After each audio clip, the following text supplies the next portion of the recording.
রক্ত আবু সাইদের রক্ত আবু সাইদের রক্ত বাংলাদেশের সংগ্রামী ছাত্র জনতা জয় শাহবাগের মঞ্চ থেকে আমাদের লড়াইয়ের চূড়ান্ত ধাপ শুরু হয়েছিল।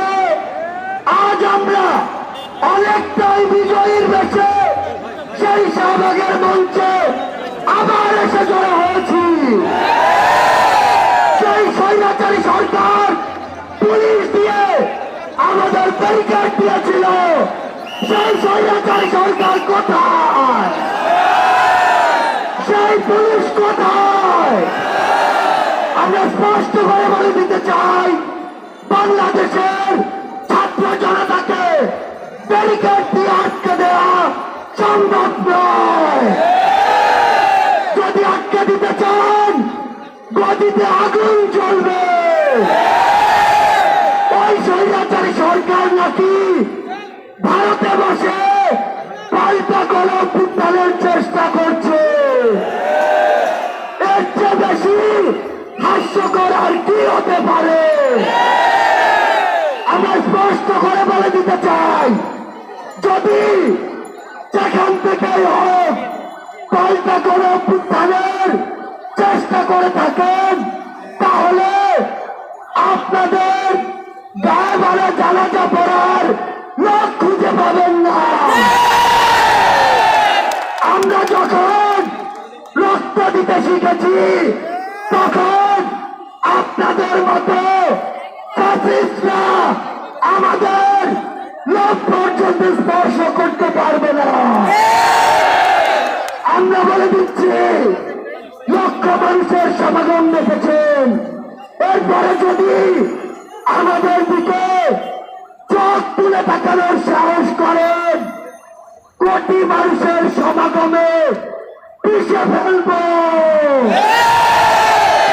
আমরা স্পর্শ করে বলে দিতে চাই, এই বাংলাদেশ 16 বছর পরে স্বাধীনতার যে নতুন মুখ দেখেছে, সেই মুখের দিকে কেউ যদি নজর দেওয়ার চেষ্টা করে, তাহলে তার জায়গা আমাদের এই বাংলাদেশে হবে না।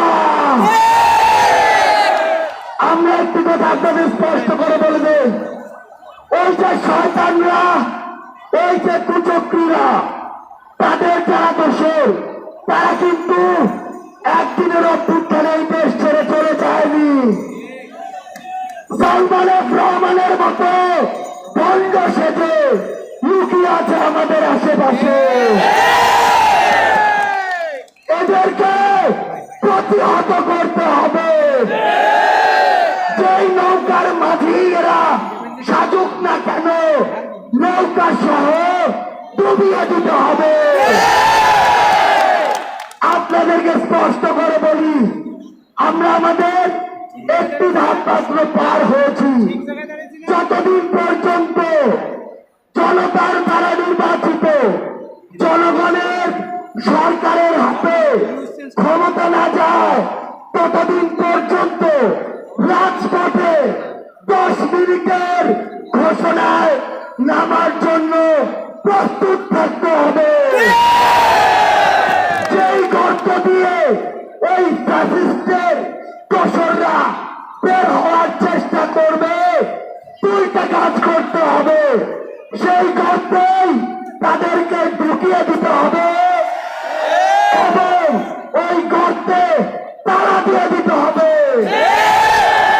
আমরা স্পষ্ট করে বলি, বৈষম্য বিরোধী ছাত্র আন্দোলন বাংলাদেশের কোন নির্দিষ্ট মতের বা দলের আন্দোলন ছিল না।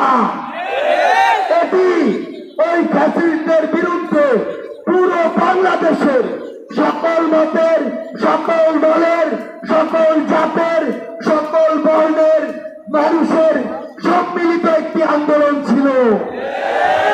সে জায়গা থেকে সামনে যদি বিন্দু পরিমাণ কোন বাধার আশঙ্কা আমরা দেখি, তাহলে ওই 5ই আগস্টের মতো জনতার স্রোতে তাদেরকে পিছিয়ে দিতে হবে।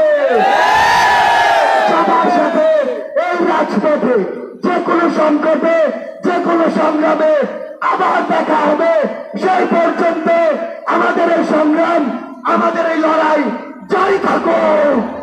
আবু সাঈদের রক্ত পিতা যেতে দেব না, আবু সাঈদের রক্ত পিতা যেতে দেব না, পিতা যেতে দেব না। আবু সাঈদের রক্ত।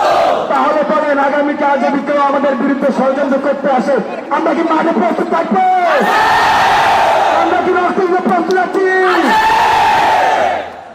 প্রিয় দেশবাসী, বৈষম্য বিরোধী ছাত্র আন্দোলন যে সকল গণ বিপ্লবের ট্রান্সলেশন ঘটিয়েছিল, মূলত জনতার কথার ট্রান্সলেশন ঘটিয়েছিল, সেই বৈষম্য বিরোধী ছাত্র আন্দোলন এই গণ বিপ্লবকে ধরে রাখতে তাদের এই সপ্তাহে যে রেজিস্ট্রেন্স কর্মসূচি ঘোষণা করেছে, তারই অংশ হিসেবে আজকে তৃতীয় দিন আমাদের শাহবাগে অবস্থান এবং শহীদদের স্মরণে পদযাত্রা, মোমবাতি প্রচলন ও দোয়া প্রার্থনার আয়োজন করেছে। বন্ধুগণ, আমরা কি সকলে সেই কর্মসূচিতে অংশগ্রহণ করবো?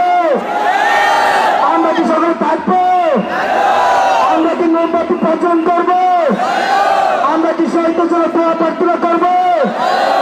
তাহলে আজকে আমরা এখান থেকে কিছুক্ষণ পরে এই প্রোগ্রাম শেষ হওয়ার পরে বৈষম্য বিরোধী ছাত্র আন্দোলন ব্যানারে আমরা লাপাত্তা অভিমুখী একটি গণ পদযাত্রা করতে চাই।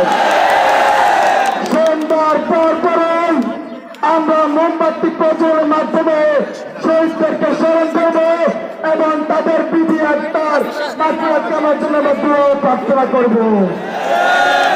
আজকের যে সম্প্রীতি সমাবেশ প্রোগ্রাম আয়োজন করেছে, সেই সম্প্রীতি সমাবেশে বৈষম্য বিরোধী ছাত্রদের পক্ষ থেকে আমি সমন্বয় আহ্বায়ক মজুমদার সংহতি প্রকাশ করছি।